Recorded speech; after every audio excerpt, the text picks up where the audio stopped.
Hello again, and welcome to the Corner Studio here in my garage.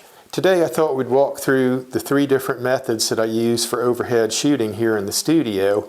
That applies particularly when I want to lay something flat on the table here and be able to film it. So the first method is I have this overhead mount that goes directly into the ceiling. The second one is this bracket here that you can sit on top of the table. And the last one is a tripod that has an arm that folds over that you can shoot downward with it also. What we're going to do is we'll take a closer look at each one. Okay, so what we're looking at there is one of my cameras mounted into the overhead frame, and that's an Nikon Z8, which is a fairly beefy camera. And I've got a 24mm to 120mm zoom lens on it. I find in general that for my tabletop shooting, 24 to about 35mm is where I'm at usually, and I don't really need the upper end of that lens, but it's kind of nice to have. If you have maybe a 24 to 50 or a 24 to 70 zoom lens, or even a 28 to 70, it's going to probably be about right for most overhead shooting at that distance.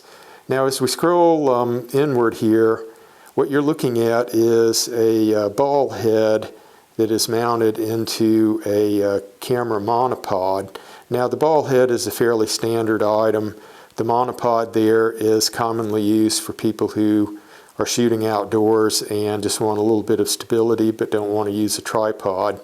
I found that for overhead mounts like this, it works pretty well. The legs are jointed there. You see those turn knobs where you can adjust the height. So I could scoot this, I could make this a little bit longer or a little bit shorter depending on what I need. But most of the time I've kind of tweaked this and I leave it set up just the way that you're looking at it. Now at the ceiling there, that is a Neewer brand bracket that just goes right into the roof beam there. So what we'll do is we'll take a closer look at each one of the components in this. I've got some duplicate parts, and we'll focus on those next. So we'll just start with the part that's actually mounted to the ceiling, and this is a Neewer brand bracket, and this portion here will go like that onto the ceiling, and then this is the part here that goes into the bottom of the monopod. Now this particular monopod, it's not the same brand, neither is the ball head as what I have up there. Works the same way on the same concept. The ball head is of course the part that the base of your camera would go into, and then you would situate this part the way that you need to point it with your camera. You got the adjustable knobs here so your leg can be lengthened or shortened, and the bracket is going to actually go, you take this rubber bumper off and the bracket is actually going to screw into there.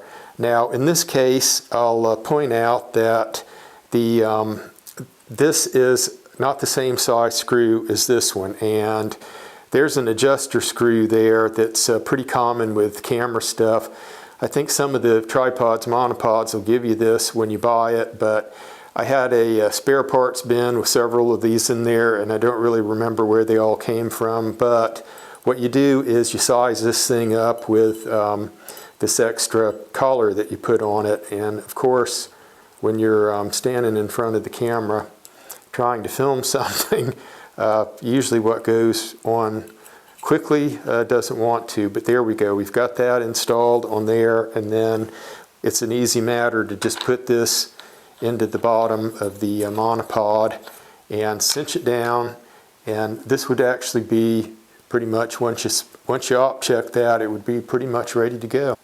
Okay, so this is my tabletop frame here, and it's by a company called Glide Gear. I think there are other companies out there making kind of similar products, but this is the one that I bought. I like it because it is kind of lightweight and portable. I can pick this up and move it around, store it out of the way when I'm not using it.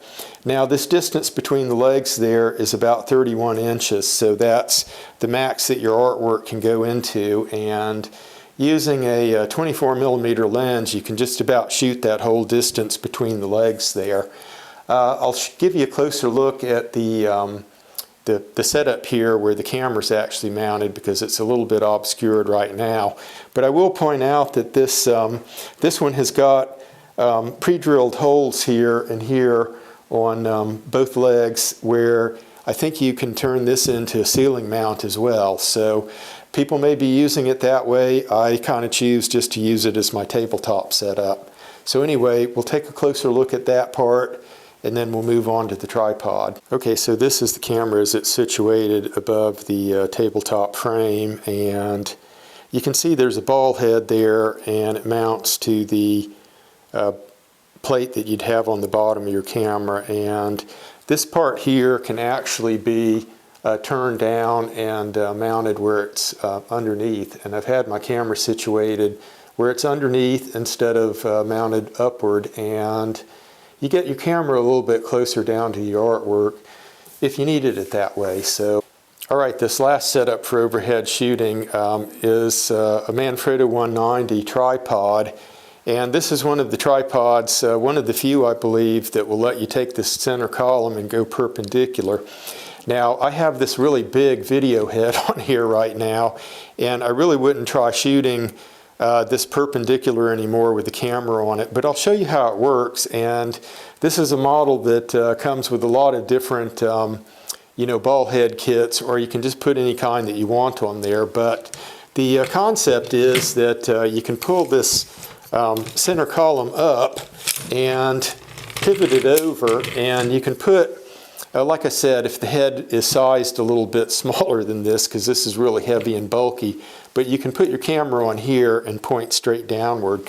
And I used to shoot like this when I was first getting the channel started, and I don't do that anymore because I think I have more favorable and easy to attend to methods. But I still often use this video setup here, and what I do basically with the tripod legs extended and just set up, I'll take this video head and I can point this at a lot of different angles at the table with the camera on it and the legs fully extended. It's really stable, and a lot of times it'll give me the angle I need without even having to use one of my overhead setups.